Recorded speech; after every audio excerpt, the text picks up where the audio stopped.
In today's Gospel, Jesus reveals his relationship with God, whom he calls Father. They are one, and they are in each other. Who is God the Father? Let us review what the Catechism teaches us.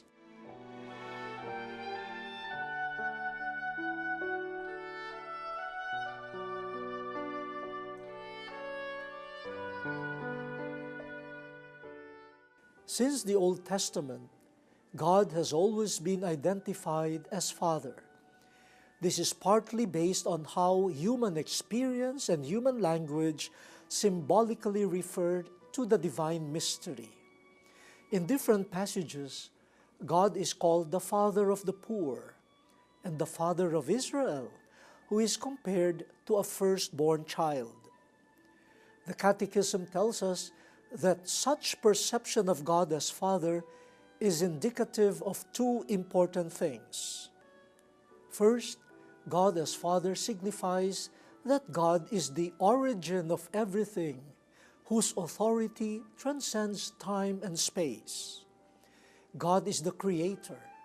Without the divine utterance coming from love, there would be no sky, oceans, mountains, the many species of animals and plants, the whole universe.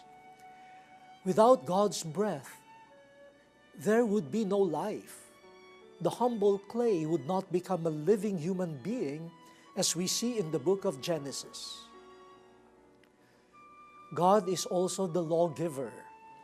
Through Moses, God gave the law to the Israelites to serve as their guide in living as the people of God.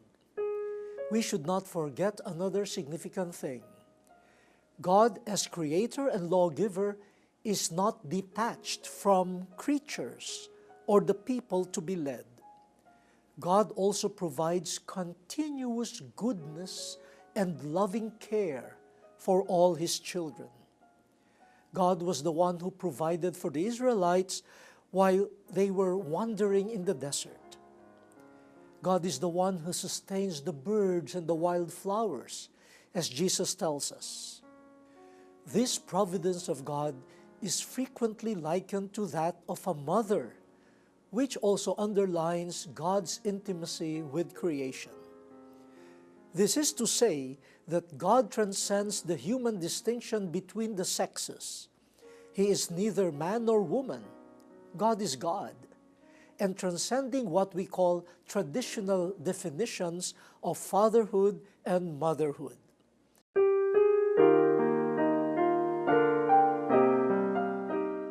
But you might ask, if God is neither man nor woman, why do we keep on addressing God as Father?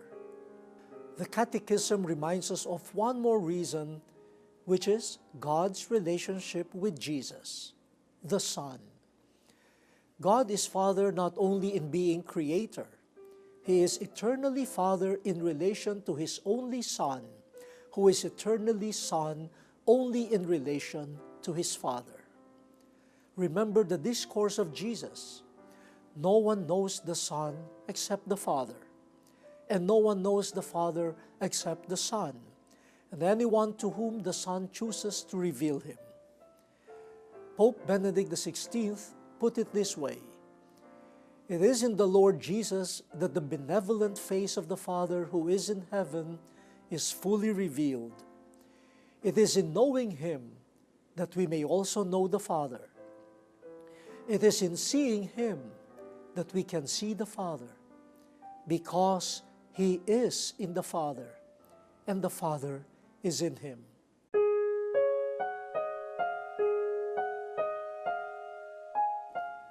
Friends, we get to know God the Father in the prayer that Jesus Himself taught us. How did Jesus know how to address God the Father? Again, it is because He has always been with and in the Father. He is the Word made man. Without the Word, nothing would have existed.